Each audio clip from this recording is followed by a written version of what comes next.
Mis hermanos, hoy vamos a hablar acerca de la voluntad. El tema que vamos a estar tratando hoy va a girar en torno a esta palabrita que se llama voluntad.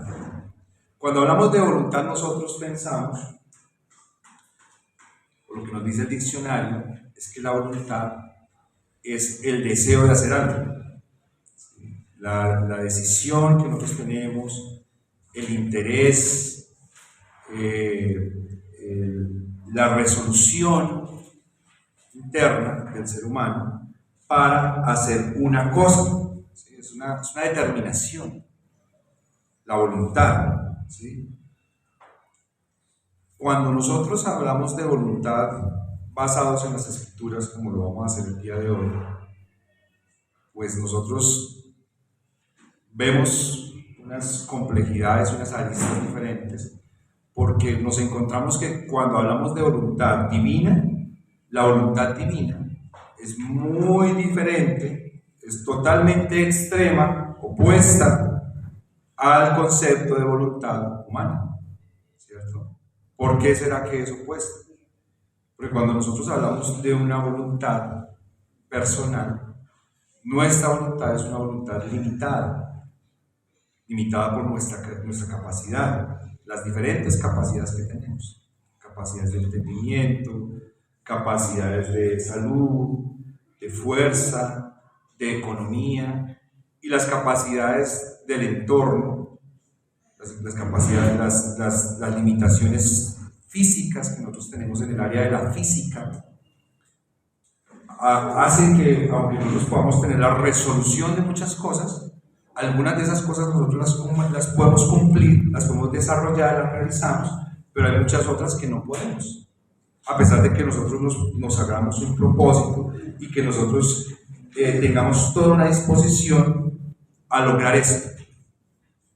Pero cuando hablamos de la voluntad de Dios, ¿qué pensamos? La voluntad de Dios no es limitada, la voluntad de Dios es absoluta. La voluntad de Dios no tiene parches en su realización. La voluntad de Dios es absoluta y es completamente realizada. Entonces, hoy vamos a estar analizando un poco más sobre este tema. Mientras la voluntad humana es una posibilidad, la voluntad de Dios es todo un cumplimiento. Entonces, vamos a estar hablando acerca de esto, mis queridos hermanos, de la voluntad del Padre, como una razón esencial del ser humano, de la creación, la voluntad de Dios. Entonces, vamos a continuar con nuestro estudio de la carta a los Hebreos, que hemos titulado Jesucristo, fiel, sumo sacerdote. Jesucristo, fiel, sumo sacerdote. Y hoy, mis queridos hermanos, vamos a estar estudiando Hebreos capítulo 10, versículos 5 al 7. Hebreos 10, versículos 5 al 7. Y les voy a pedir que por favor lo lean conmigo en voz alta. Permítanme, yo lo ubico acá. Dice la palabra del Señor: por lo cual, entrando en el mundo, dice: sacrificio y ofrenda no quisiste, mas me preparaste cuerpo. Holocaustos y expiaciones por el pecado no te agradaron. Entonces dije: he aquí que vengo, oh Dios, para hacer tu voluntad, como en el rollo del libro está escrito de mí. Amén. Muy bien, mis queridos hermanos. Entonces, el título de nuestra enseñanza hoy es Cristo, voluntad del Padre. Cristo, voluntad del Padre. Y el primer punto que vamos a estar desarrollando hoy, lo vamos a estar haciendo sobre los versículos 5 y 6. Este primer punto lo hemos titulado Sacrificio animal, un medio. Sacrificio animal, un medio. Y vamos a volver a leer los versículos 5 y 6 para empezar a desarrollar, ¿les parece? Dice, por lo cual, entrando en el mundo, dice, sacrificio y ofrenda no quisiste, mas me preparaste cuerpo. Holocaustos y expiaciones por el pecado no te agradaron. Muy bien. Entonces, lo primero que tenemos que saber nosotros acá es que estos textos que estamos leyendo, estos versículos que estamos leyendo, son unos textos que el autor está trayendo del Salmo número 40. ¿Sí? Él los ha trasladado a su carta y nos los está entregando de una manera totalmente literal. ¿Sí? Si ustedes quieren, vayamos al Salmo 40 y lo revisamos. Dice, Salmo 40, versículos 6 al 8. Búsquenlo ahí, yo les doy tiempo.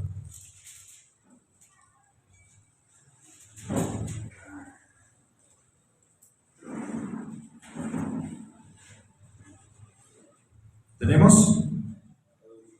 Dice el Salmo 40, versículos 6 al 8, sacrificio y ofrenda no te agrada. Has abierto mis oídos, holocausto y expiación no has demandado. Entonces dije, he aquí vengo, en el rollo del libro está escrito de mí, el hacer tu voluntad, Dios mío, me ha agradado, y tu ley está en medio de mi corazón. Entonces, lo que ha hecho el autor es traer este salmo, ¿sí?, del Antiguo Testamento. Algunas personas han dicho que el autor ha hecho un cambio al salmo, que el autor le ha cambiado el salmo, y que pues no está bien si estamos tomando un salmo como referencia para utilizarlo como sustento de una argumentación que se está dando, que nosotros ese salmo no lo traslademos correctamente, sino que le hagamos un cambio. ¿Dónde estaría el cambio? El cambio está acá, en la primera parte, donde dice, has abierto mis oídos, dice en el Salmo 40, ahí en el que ustedes tienen en su Biblia, en la Reina Valera del 60, dice, has abierto mis oídos, y aquí no dice, has abierto mis oídos, sino dice, me preparaste cuerpo. Entonces, algunas personas dicen que, pues que esto es grave, porque resulta que el autor le hizo un cambio a la escritura y que pues, la está diseccionando de alguna manera o la está tergiversando. Sin embargo, la respuesta a este asunto es que el autor está tomando una traducción del hebreo al griego, que es la primera traducción que se hizo en el mundo, que es la Septuaginta. Y en esta Septuaginta, literalmente dice de esta manera, ¿sí?, me preparaste cuerpo. Entonces no hay ningún cambio, no hay nada extraño, simplemente pues que el autor está tomando esta versión para poder sustentar lo que él está diciendo.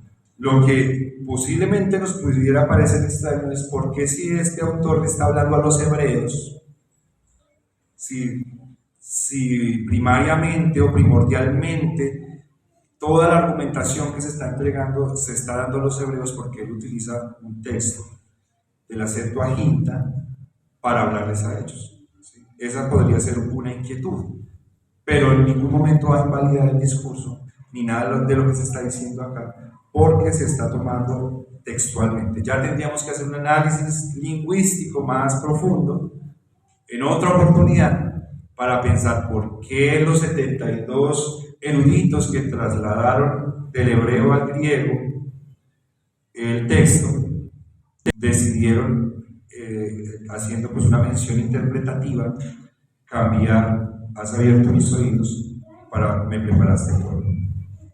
Entonces, primer punto de nuestra enseñanza, sacrificio animal, un medio. Entonces, ya sabiendo que el autor está trasladándonos un salmo a la carta, lo que vamos a hacer hoy nosotros es darle análisis a ese salmo, ¿sí? Es muy interesante el ejercicio que nosotros vamos a estar desarrollando hoy, porque este salmo que está trasladando el autor de la carta a los hebreos en el salmo 40 es un salmo mesiánico. Es un salmo, o ustedes saben que el libro de los salmos se encuentra en la primera parte de la Biblia, en lo que nosotros llamamos el Antiguo Testamento, o lo que nosotros hemos llamado las promesas. ¿Sí? Y es muy diferente cuando nosotros analizamos un texto desde el Antiguo Testamento, desde las promesas, a cuando un autor nos da esa luz y ese permiso de nosotros desde el Nuevo Testamento poderlo analizar, porque el Nuevo Testamento es el cumplimiento. ¿Sí? ¿En qué radica esa diferencia? Les voy a poner un ejemplo. Supongamos que una persona dice, mi entrenador me prometió que si yo entreno juicioso, yo voy a ser campeón del mundo.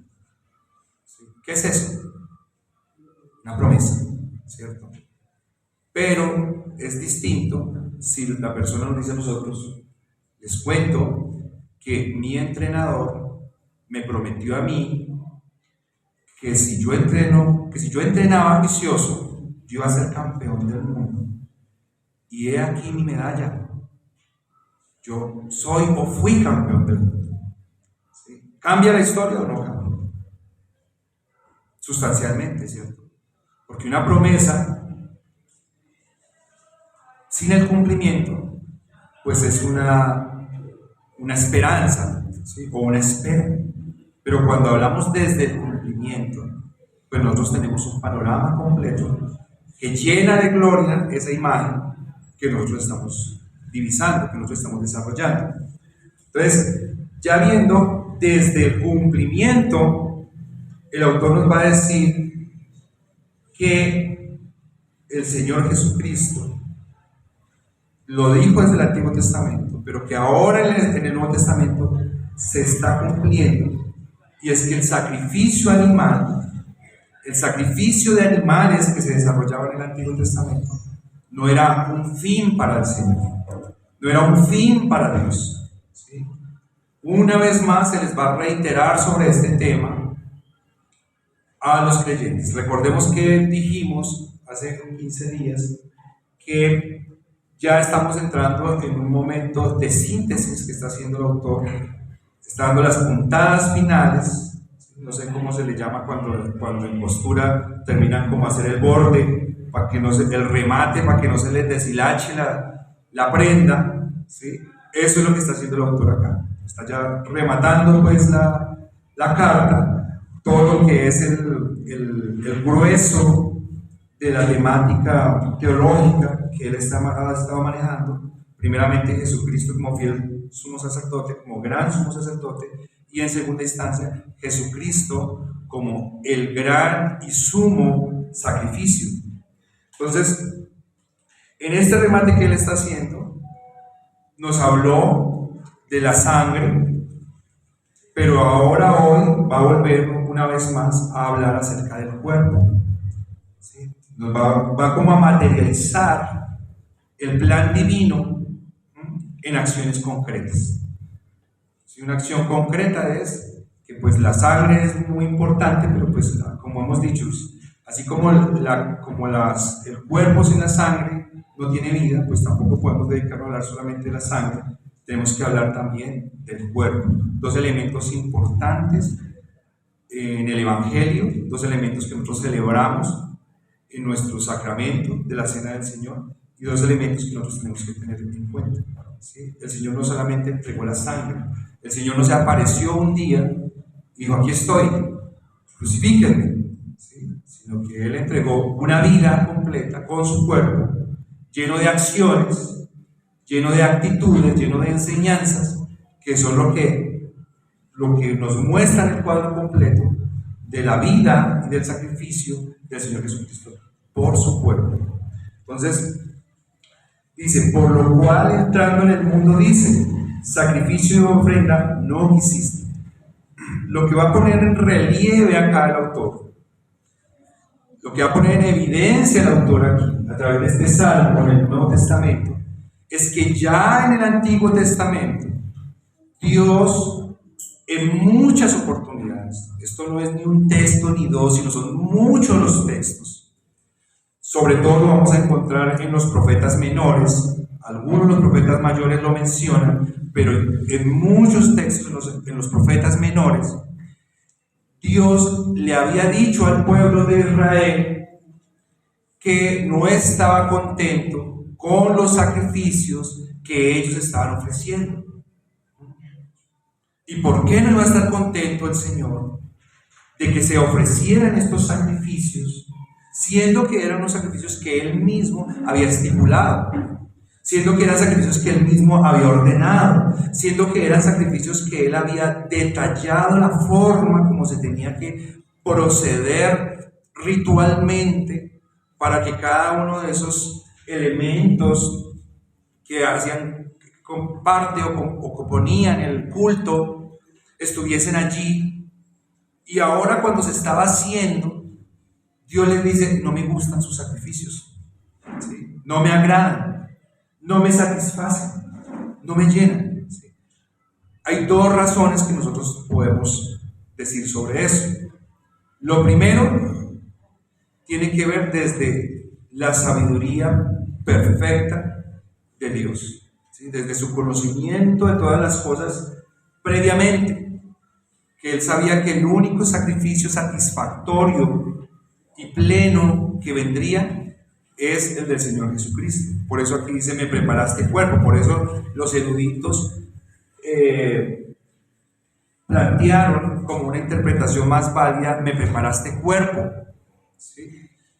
Me abriste los oídos es como cuando el Señor está obrando en el vientre y está creando una parte del ser que es el oído. Tiene que preparar el oído, tiene que preparar los ojos, tiene que preparar los órganos. Pero Él dice: me preparaste cuerpo. El Señor Jesucristo necesariamente tenía que venir a la tierra a cumplir un papel específico que ya estaba dispuesto desde antes de la fundación del mundo, ¿sí? Esa es una primera razón. Pero la segunda razón es porque el pueblo de Israel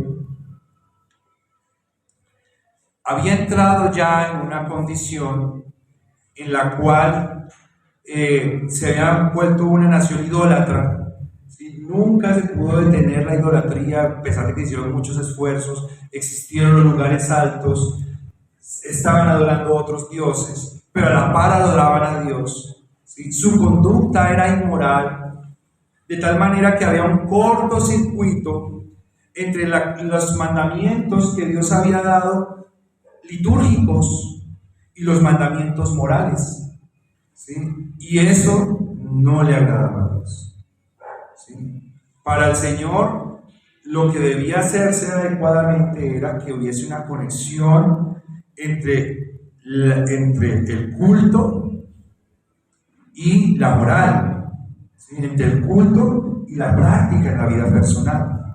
Pero como el pueblo de Israel hizo una separación entre adorar a Dios, pero actuar pues con violencia, con sangre, con corrupción, con adoración a otros dioses, con relaciones indebidas, todo lo malo que se podía hacer, el Señor dice: ¿para qué me ofrecen esos sacrificios?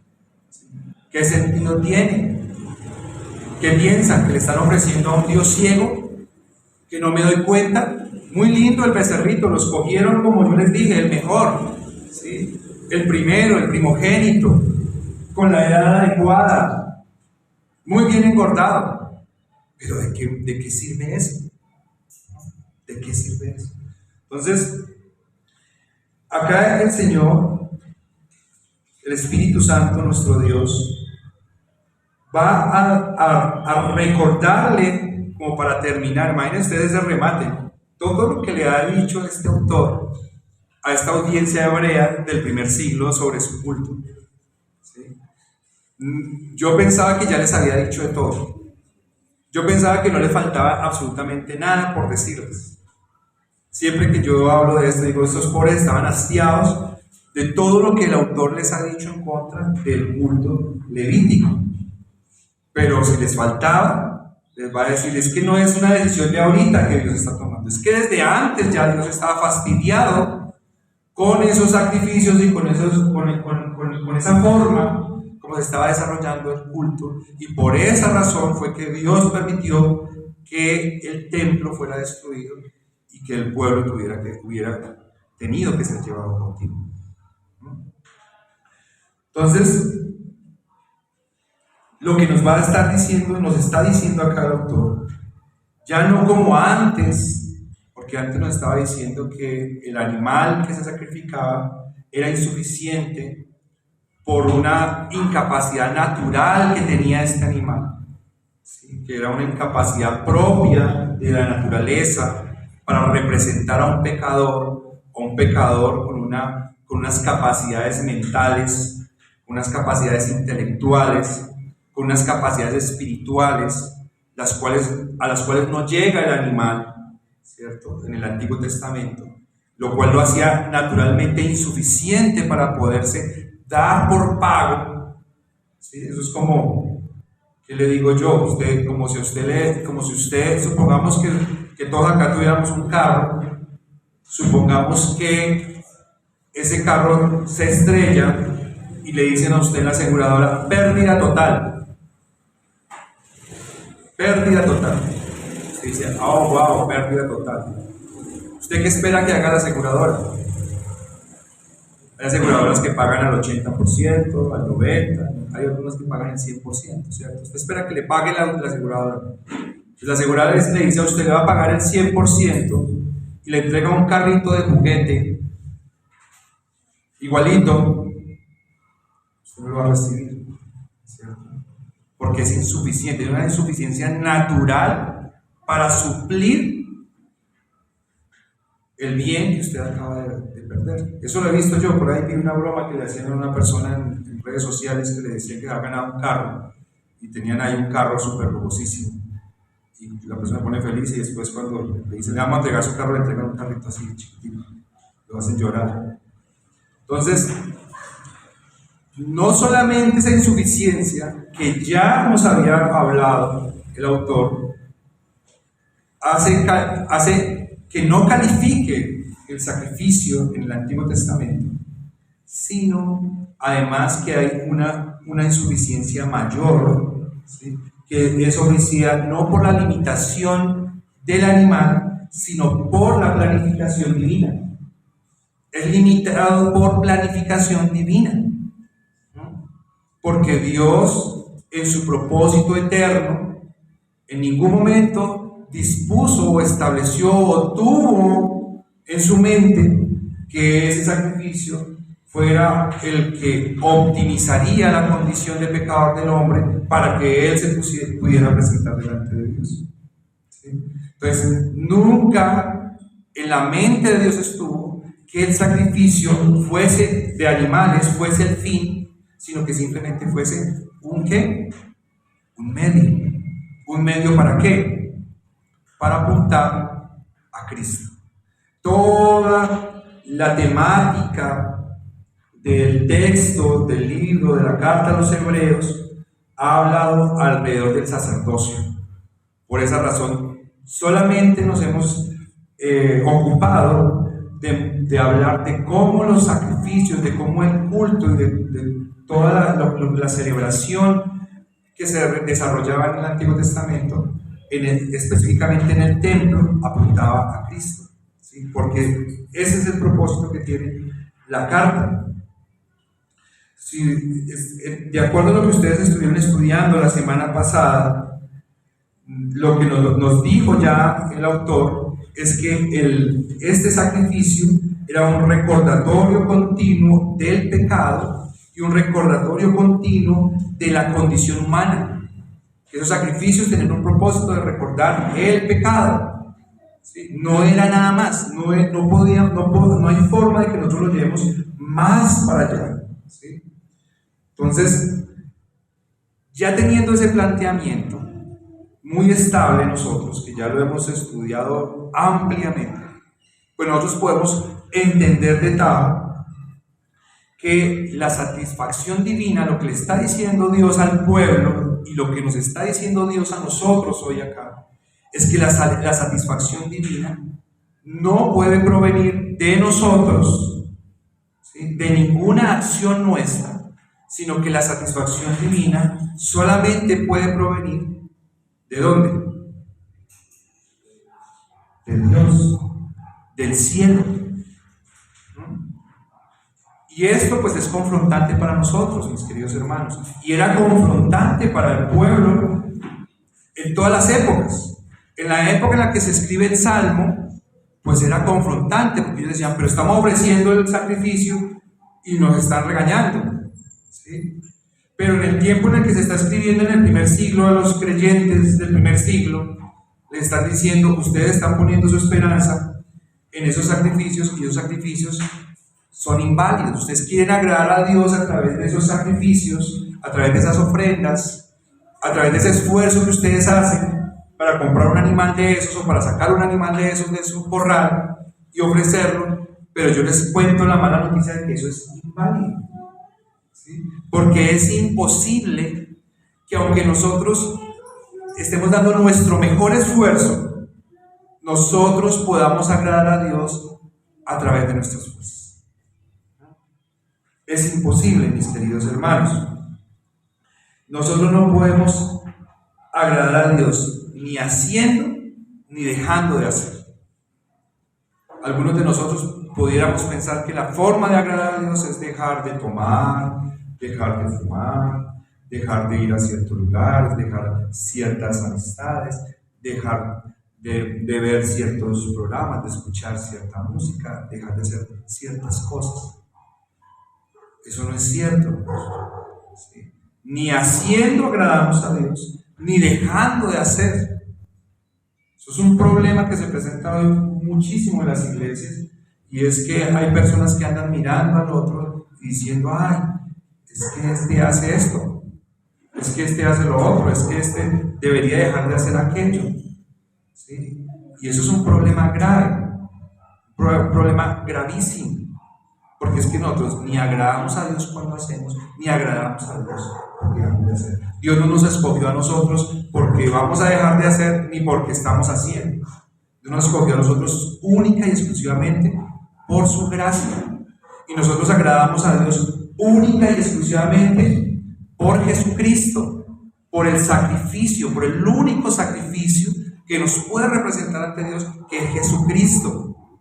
Y el tema de la moral, que no es un tema que esté desconectado, ni estoy diciendo yo que lo desconectemos como lo hicieron los hebreos, es un tema que está completamente alineado al entendimiento de esa gracia que Dios nos ha dado, al entendimiento de ese favorecimiento que Dios nos ha dado, en el cual el Espíritu Santo obra en nuestras vidas, y nosotros decimos, Dios ha sido tan maravilloso que yo tengo que obrar como Él dice. Y eso lo vamos a ver en el siguiente punto. Dice el Salmo 40, ya leímos el Salmo 40. Leamos por favor el Salmo 50, versículos 8 al 23.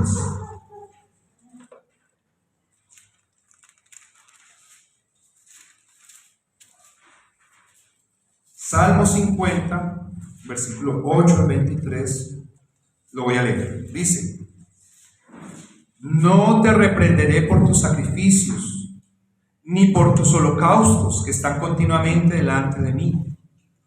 No tomaré de tu casa becerros, ni machos cabríos de tus apriscos, porque mía es toda bestia del bosque, y los millares de animales en los collados. Conozco todas las aves de los montes, y todo lo que se mueve en los campos me pertenece.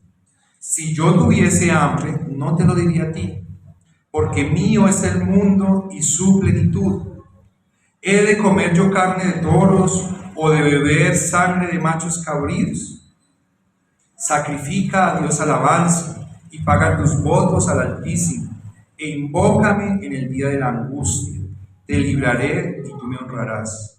Pero al malo dijo Dios, ¿qué tienes tú que hablar de mis leyes y qué tomar mi pacto en tu boca? Pues tú aborreces la corrección y echas a tu espalda mis palabras. Si veías al ladrón, tú corrías con él, y con los adúlteros era tu parte. Tu boca metías en mal, y tu lengua componía engaño. Tomabas asiento y hablabas contra tu hermano. Contra el hijo de tu madre ponías infamia. Estas cosas hiciste y yo he callado. Pensabas que de cierto sería yo como tú, pero te reprenderé y las pondré delante de tus ojos.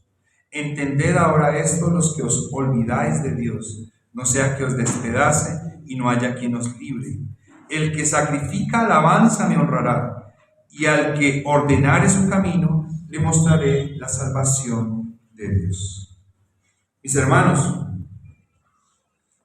es fuerte esta palabra, pero es realista y nos enseña a nosotros acerca de cómo es el carácter de Dios. A Dios nosotros no lo convencemos con regalitos, ¿sí? A Dios nosotros no lo convencemos con una ofrenda. Me he portado súper mal, pero este mes yo voy a ofrendar la mitad de mi sueldo y está resuelto, ¿sí? Ya compré a Dios, Dios está 0 kilómetros conmigo. No es así. No funciona así. Nosotros probablemente las personas las arreglamos así. Probablemente nosotros cuando tenemos una discusión con alguien no solucionamos el problema, sino le llevamos un regalo, lo invitamos a comer o hacemos como si nada y acostumbramos que así se solucionan las cosas, pero con Dios no es así. Con Dios eso no funciona. Leamos el Salmo 51, versículo 16 al 17, que dice: porque no quieres sacrificio, que yo lo daría, no quieres holocausto. Los sacrificios de Dios son el espíritu quebrantado. Al corazón contrito y humillado no despreciarás tú, oh Dios. ¿Qué es lo que quiere Dios? Nuestro dinero, nuestras cosas materiales. Dios quiere nuestro corazón. Entonces, ¿por qué Dios pide cosas materiales? ¿Por qué Dios pide holocaustos? ¿Por qué Dios pide diezmos? ¿Por qué Dios pide ofrendas? ¿Por qué? Si Él acaba de decir que lo necesita, que si Él tuviera hambre a nosotros no nos va a decir. ¿Por qué Dios va a demandar las cosas de nosotros? ¿Por qué? Porque ese es un acto que demuestra la fidelidad nuestra en nuestro corazón. Pero a Dios no le interesa que nosotros desprendamos eso de nuestra, ¿cuál sería la palabra más adecuada? De nuestra devoción. Si no hay devoción, ¿para qué nos desgastamos? No nos desgastemos en ofrendar, no nos desgastemos en diezmar, no nos desgastemos en hacer obras de caridad, no nos desgastemos, ¿sí? Porque esas cosas son maravillosas, pero no es lo primero, ¿sí? Lo primero que nosotros tenemos que darle a Dios es el corazón. Lo primero que Dios quiere conquistar en nosotros es nuestro corazón, después el bolsillo, después nuestro tiempo, después nuestro apasionamiento por Él, ¿sí? Pero si invertimos las cosas, probablemente nunca le entregamos el corazón a Dios y pensamos que tenemos a Dios comprado, y eso no estaría bien, no sería correcto. Vamos a leer en Amós 5, 21 al 24.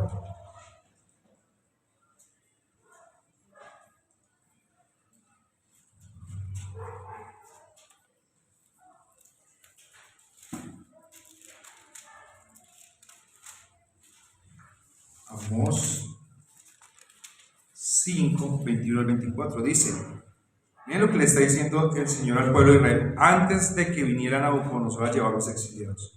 Aborrecí, abominé vuestras solemnidades, y no me complaceré en vuestras asambleas. Y si me ofreciereis vuestros holocaustos y vuestras ofrendas, no los recibiré, ni miraré a las ofrendas de paz de vuestros animales engordados. Quita de mí la multitud de tus cantares, pues no escucharé las salmodias de tus instrumentos. Pero corra el juicio como las aguas y la justicia como impetuoso arroyo. Esto es terrible, lo que le está diciendo Dios al pueblo de Israel. Porque dice: yo no me alegro en el mal de ustedes, pero en medio del mal de ustedes hay algo que a mí sí me agrada mucho, y es la justicia. porque yo soy Dios justo, y les van a venir consecuencias por estas acciones que ustedes están teniendo contra mí. Eso es terrorífico, eso que Dios está diciendo. Entonces, mis queridos hermanos, claro para nosotros, Cristo, voluntad del Padre, sacrificio animal, un medio, ¿sí? Un medio, solo un medio. Hermanos, ustedes dirán, ¿por qué tanta importancia a esto le da el autor? Bueno, lo vemos en nuestros días. Hay gente que hoy en día está a la expectativa de que nuevamente abran el templo en Jerusalén y que nuevamente empiecen a ofrecer sacrificios, porque dicen que ese va a ser, mejor dicho, un evento escatológico glorioso. ¿Sacrificios para qué, señores? ¿Sí? ¿Quién mandó sacrificios? ¿A qué apuntan esos sacrificios? No tienen absolutamente ningún sentido, no tienen absolutamente ningún objetivo. Hay gente que hoy en día dice que tenemos que hablar en hebreo, que si no se habla en hebreo, pues que eso no agrada a Dios y que eso es completamente maligno y pagano. Bueno, hermanos, Hebreos es un libro muy bueno para apreciar todos estos pensamientos que hoy en día, imagínense hace cuántos años, se han fortalecido y que tienen tantos adeptos. Ahora vamos a la segunda parte. En el versículo 7 vamos a partir de él a desarrollar los dos siguientes puntos. El segundo punto sería la parte A del versículo 7, que dice de la siguiente manera. Pongan sus ojos ahí, por favor, revísenlo. Versículo 7 dice: entonces dije, he aquí que vengo, oh Dios, para hacer tu voluntad. ¿Sí? Aquí en el Salmo del Nuevo Testamento está hablando nada más y nada menos que nuestro Señor Jesús. A ti no te agradaron los sacrificios, a ti no te agradaron los holocaustos, Padre, ¿sí? Porque esos sacrificios no son suficientes. Tú necesitas que un hombre hecho de acuerdo a la misma naturaleza y la misma condición de Adán sea el que pague por el pecado en el que él incurrió en el huerto del Edén. Y como tú quieres eso, Padre, yo voy a hacerlo. Yo voy. Por eso el segundo punto, mis queridos hermanos, se llama igual que el título de la prédica: Cristo, voluntad del Padre. Porque aquí el Señor Jesucristo dice: Señor, ¿a ti no te agradan los sacrificios? Bueno, ¿y a ti te agrada otra cosa? Entonces yo voy y yo voy a ofrendar mi cuerpo, yo voy a ofrendar mi vida, me voy a ofrendar yo. ¿Pero por qué se va a ofrendar el Señor? ¿Por qué se ofrenda? ¿Por qué se ofrenda, mis queridos hermanos? Por la voluntad del Padre. Por la voluntad del Padre. Y yo les pregunto a ustedes, mis hermanos, ¿la voluntad del Padre? ¿Qué es la voluntad del Padre? ¿Qué es la voluntad del Padre? ¿A quién le interesa la voluntad del Padre en este mundo, hermanos? ¿A quién le interesa? ¿Quién hoy en día, mis queridos hermanos, camina pensando en hacer la voluntad del Padre? En querer conocer la voluntad del Padre, en poder desarrollar la voluntad del Padre. Eso es como chino para nosotros, ¿cierto? Eso suena como mandarín, la voluntad del Padre. Y si para nosotros como iglesia puede parecer mandarín, ¿qué será para la gente que está afuera? ¿Dónde hay cátedra de hacer la voluntad del Padre? Bueno, en las universidades donde se dicte teología o educación religiosa se nombrará. Pero este mundo está interesado en la voluntad del Padre. ¿Cuál es la razón, mis queridos hermanos, primordial por la que Cristo se encarna? Amor por nosotros, que somos tan lindos, somos tan bellos y tan pechochos y tan agradecidos, tan dedicados al Señor. ¿Es por nosotros? Es por amor al Padre, a la voluntad de su Padre. Cristo, voluntad del Padre. El Padre sabía que solamente había una forma de remediar este problema del pecado. Cristo sabía que el Padre sabía y que el Padre quería. ¿Y qué era lo que al Padre no le gustaba? Que fue lo que acabamos de leer. ¿Y qué era lo que a Él sí le gustaba? Y ellos convinieron en la eternidad, la Trinidad convinieron en que se iba a hacer. Y la razón primordial es porque era la voluntad del Padre. Cristo, mis queridos hermanos, va a mostrar en su vida una voluntad férrea, un compromiso real, un interés desmedido por hacer la voluntad del Padre. La voluntad del Padre, que hoy en día, mis queridos hermanos, es un tema escaso, es un tema de poco tratamiento, de poco interés. ¿Cuál voluntad del Padre? ¿Qué es eso de la voluntad del Padre? La voluntad del Padre es lo que Él quiere, es lo que Él manda, es lo que Él ordena, es lo que trae bendición sobre la tierra. Esta semana, ayer creo, estamos haciendo nuestro devocional con nuestros hijos y estamos hablando de un versículo que se encuentra en Amós, donde el Señor le decía al pueblo: no hay mal en la tierra, no hay ningún mal que yo no haya traído. Entonces reflexionamos sobre ese versículo. Decimos, ¿cómo así? ¿Dios está yendo mal a la tierra? ¿Dios está yendo mal al pueblo de Israel? ¿Esto quiere decir que Dios es malo? ¿Esto quiere decir que Dios se complace haciéndole maldad al pueblo? Pero antes habíamos leído esto que leímos ahora, donde el Señor dice: yo no me complazco en sus cultos, yo no me complazco en sus cantos, yo no me complazco en sus ofrendas, yo no me complazco en sus fiestas solemnes, yo no me complazco. Porque en la tierra todo se ha vuelto un caos, porque en este pueblo todo se ha vuelto un caos. Y todo lo que les ha venido de mal, se los he enviado yo, para que ustedes se den cuenta que están obrando mal.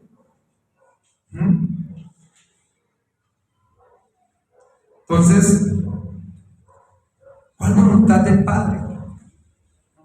Pues la voluntad del Padre se ve desde el Edén, el huerto del Edén. ¿Cuál era la voluntad del Padre? El versículo que se deben aprender los niños para la otra semana. La voluntad del Padre era que no debían transgredir la voluntad de Dios para permanecer en bendición. ¿Cuál era la voluntad del Padre? Que no comieran del árbol. ¿Sí? Era una voluntad sencilla. Era un mandamiento simple, claro, explicado. Pero ¿qué decimos hoy, hermanos? Yo me encontré con una persona esta semana que me habló y me dijo que no creía en Dios, no creía en Cristo, que para él la vida era un desorden, que como Dios, un Dios bueno, supuestamente bueno, iba a permitir todo el caos y toda la maldad que hay en la tierra. ¿Cómo? Y la respuesta para esta inquietud es: porque el hombre desobedeció la voluntad del Padre.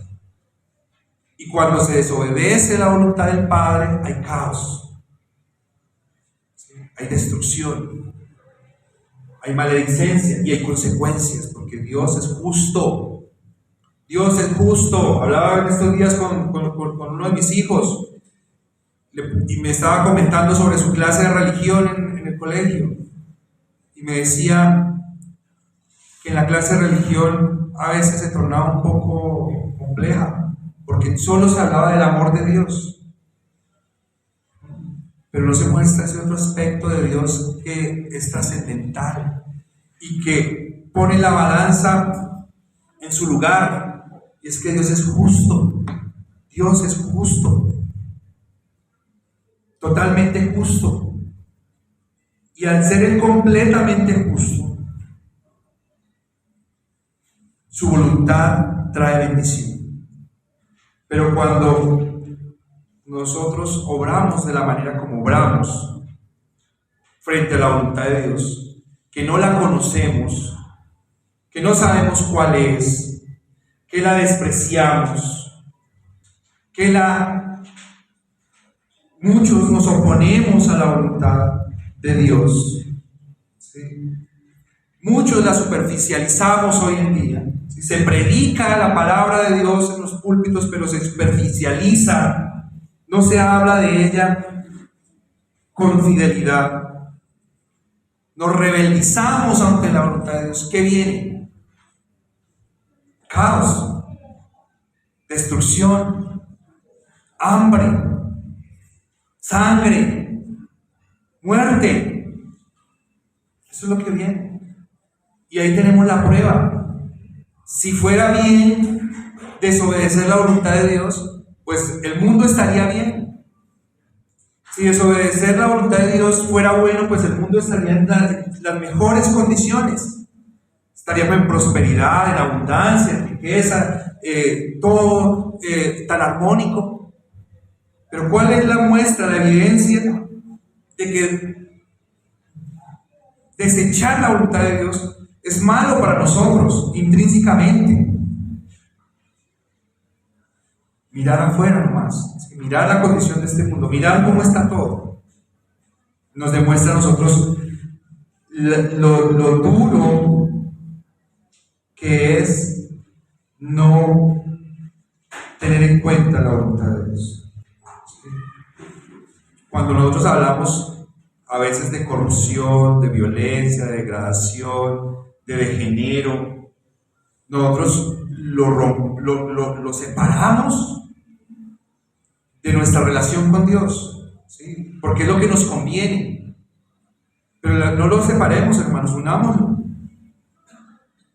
El mundo se encuentra como se encuentra porque nosotros no atendemos la voluntad de Dios, porque al mundo no le interesa la voluntad de Dios, porque el mundo hace caso omiso a la voluntad de Dios, porque el mundo está desentendido de la voluntad de Dios, porque al mundo le hiere, le molesta, le incomoda totalmente todo lo que tenga que ver con la voluntad de Dios. Y hoy en día se promueve todo lo que es contrario a la voluntad de Dios y se defiende a capa y espada. Pero Cristo, mis queridos hermanos, es la voluntad de Dios. Y Dios es justo. Y cuando el mundo se va en contra de la voluntad de Dios, le vienen consecuencias. Y no le podemos echar la culpa a Él, mis queridos hermanos. Hagan de cuenta que ustedes compran una matica y van allá del señor del vivero, y el señor del vivero le dice: mire, le voy a vender esta planta, pero por favor no le eche el puncho del café, porque usted le echa el puncho del café todos los días, eso es demasiado ácido, se la va a matar, ¿sí? Se la acaba. Y usted llega a la casa, hace un tinto y le bota el puncho del café encima, y por la tarde hace otro tintico y le bota el puncho, y así una semana, y después se achira la matica y se enferma y se muere, y usted vaya y dice: usted es muy malo, es perverso, por su culpa se murió mi mata. ¿Por mi culpa? Pues yo le dije a usted qué tenía que hacer. ¿Qué hizo usted? Todo lo contrario, y la culpa es mía. Pero Dios nos ha revelado su voluntad, está en su palabra explícita, clara. Pero ¿qué dice el mundo? Uy, no, el mundo está así, Dios no puede ser bueno, es muy malo, es perverso. Todo lo que hay en el mundo lo ocasionó Dios. ¿Eso es cierto? ¿Eso tiene lógica? ¿Eso tiene coherencia? No tiene lógica ni tiene coherencia en absoluto, ¿cierto? Pero muchos lo venden y lo promueven como un gran pensamiento. Hay grandes movimientos. Hay youtubers que ganan mucho dinero promoviendo ese tipo de ideologías insustentables. Dice la palabra del Señor: Juan 4:34. Jesús les dijo: mi comida es que haga la voluntad del que me envió y acabe su obra. Juan 5:30. No puedo yo hacer nada por mí mismo. Según oigo, así juzgo. Y mi juicio es justo, porque no busco mi voluntad, sino la voluntad del que me envió, la del Padre.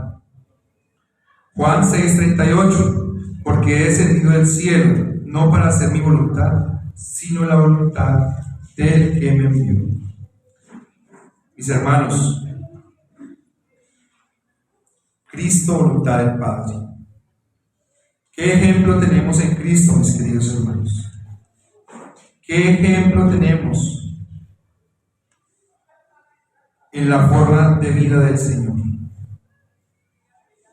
Dice: mi comida es que haga la voluntad del Padre. Pero hoy, ¿a quién le interesa de nosotros la voluntad del Padre? ¿A ustedes les interesa la voluntad del Padre? ¿A mí me interesa la voluntad del Padre? ¿A ustedes y a mí nos interesa la voluntad del Padre más que la comida? No, hermanos, al mundo no le interesa la voluntad del Padre. Hay muchos cristianos a los que no nos interesa la voluntad del Padre. Tenemos que ser realistas. Tenemos que ser sinceros. Y si es diferente, que Dios conteste por nosotros. No contestemos nosotros. Nosotros nos podemos poner de acuerdo y darnos una palmadita en el hombro y decir: sí, a mí me interesa. Pero no es así, mis hermanos. Hoy muchos no vinieron a la iglesia porque están viendo la final del mundial.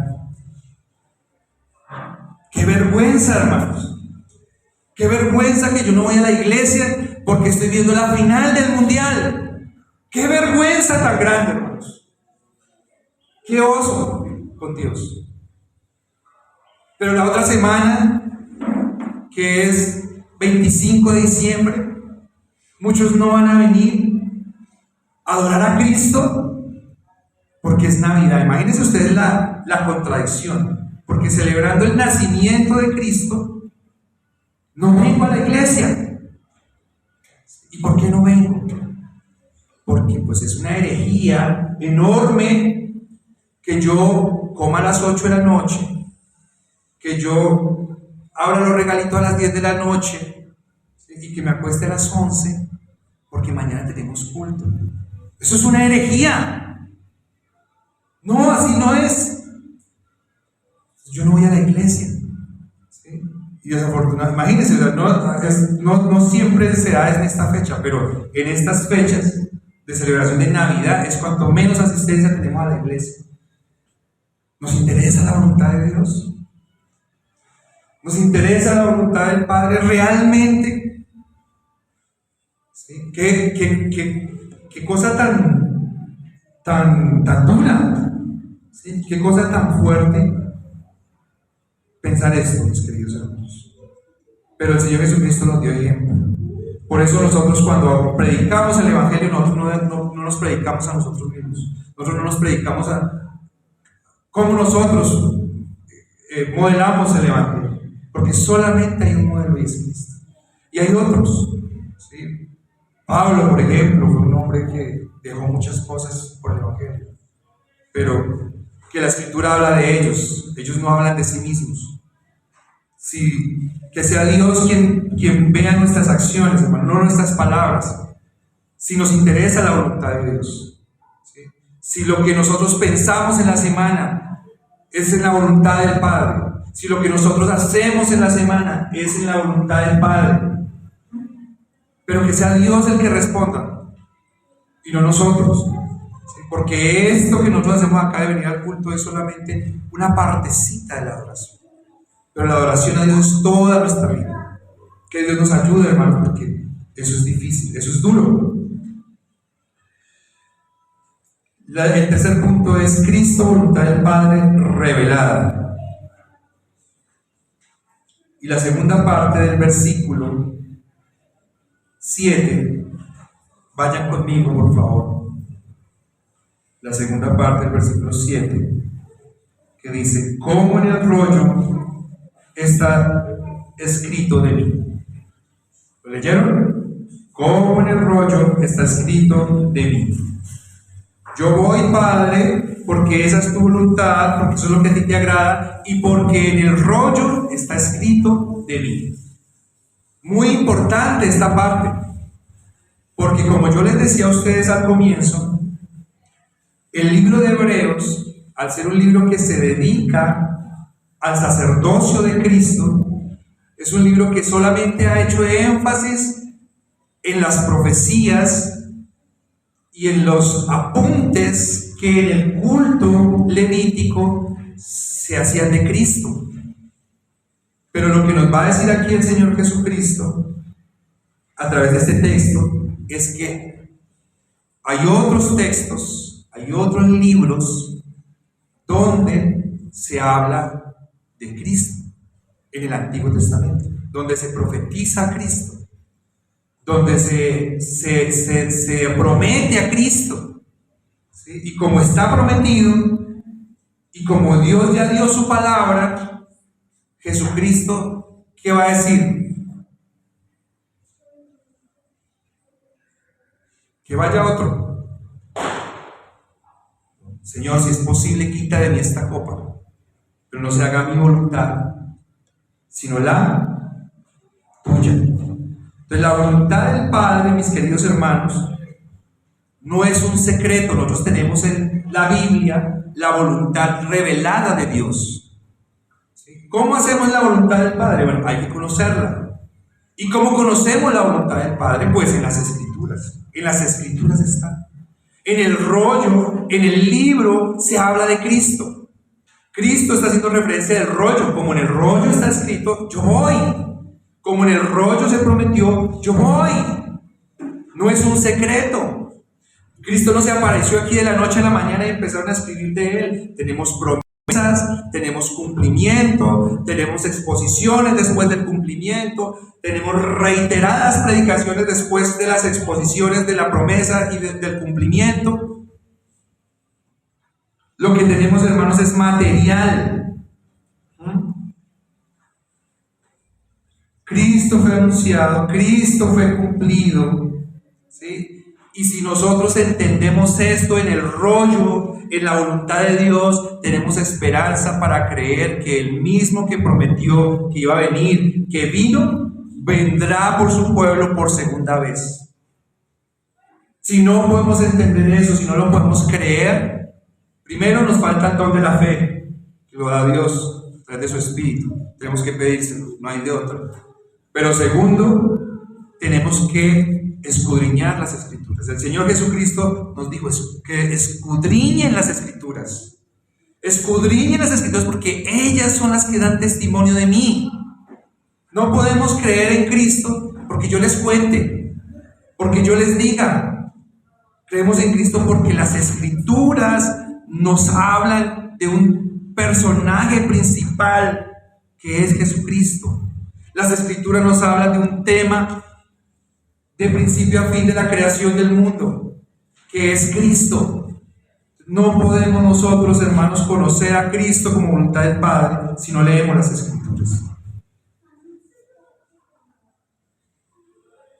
Entonces, ¿cuál es el meollo del asunto aquí? Si ustedes se fijan, hagan la lectura ahora más adelante, más tarde, de los siguientes versículos que que componen este texto después de este salmo. Ustedes van a ver que sigue haciendo referencia el autor a la voluntad.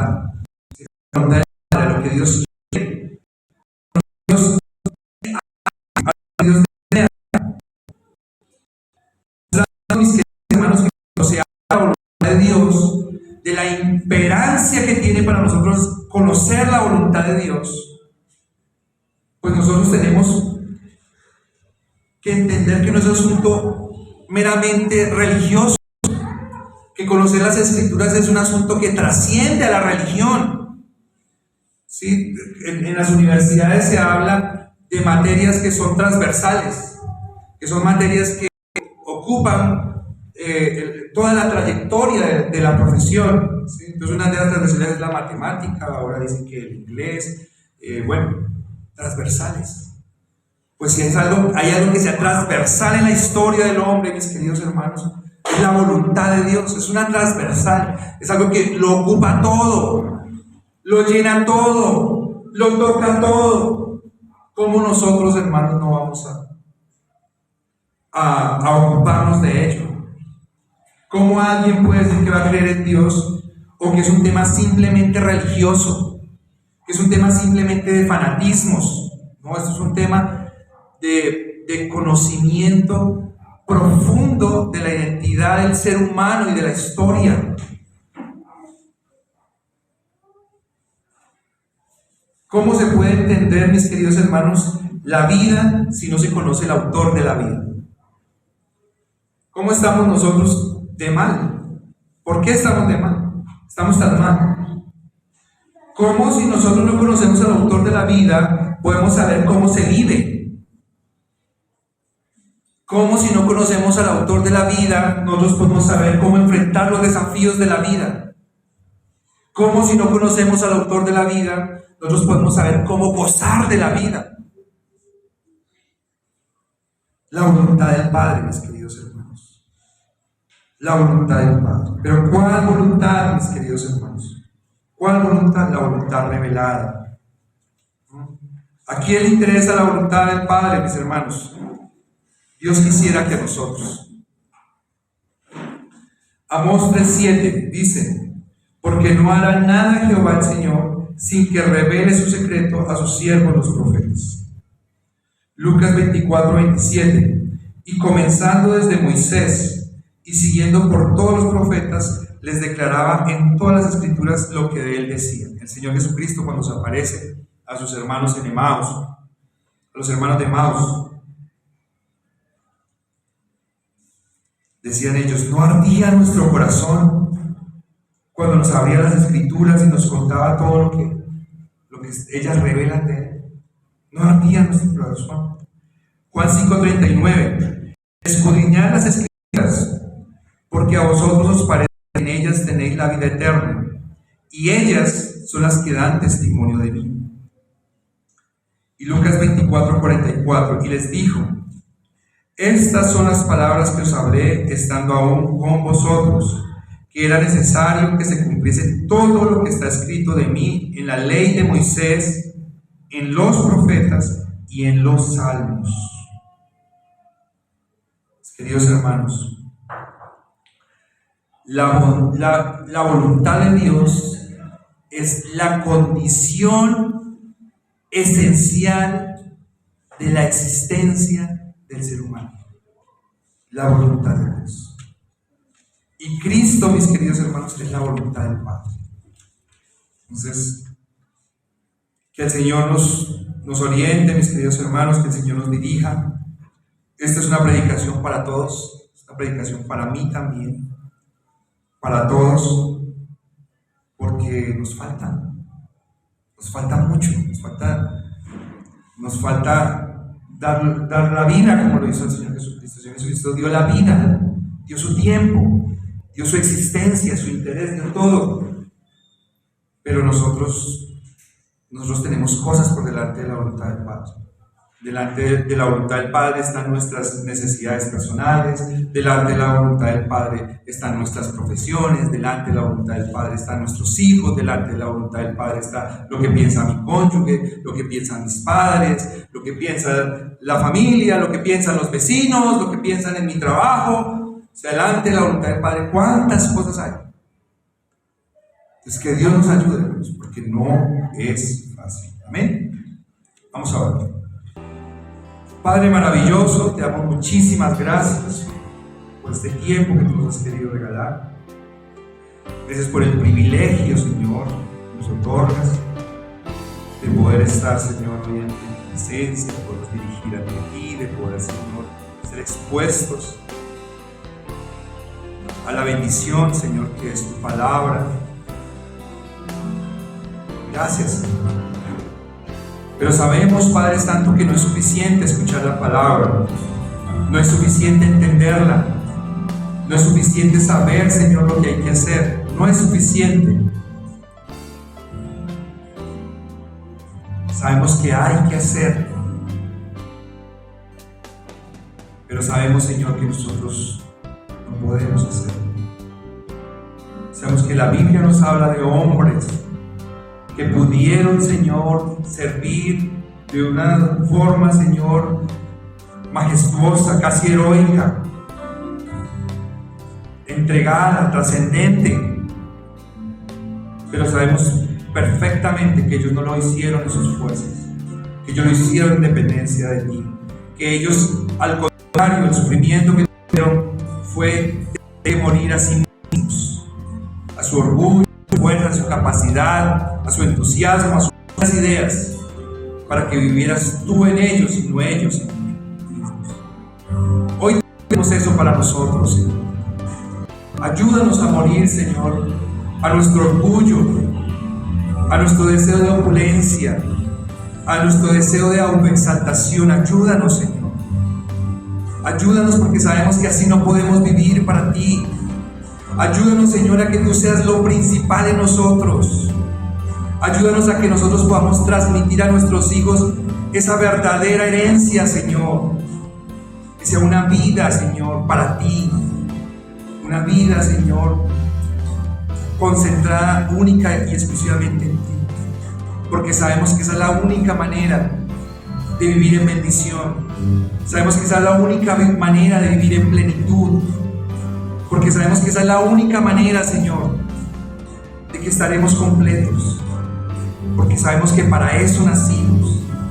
Sabemos que por eso, dice nuestro catecismo, la primera pregunta: ¿cuál es el fin principal del hombre? Vivir para Dios, gozar, disfrutar de Él para siempre. Sabemos que esa es la razón de nuestra existencia, eres tú y es vivir para ti. Ayúdanos, Señor, te lo suplicamos. Ayúdanos a amar tu voluntad, ayúdanos a amar tu palabra. Te lo pedimos en el nombre de Jesús. Amén.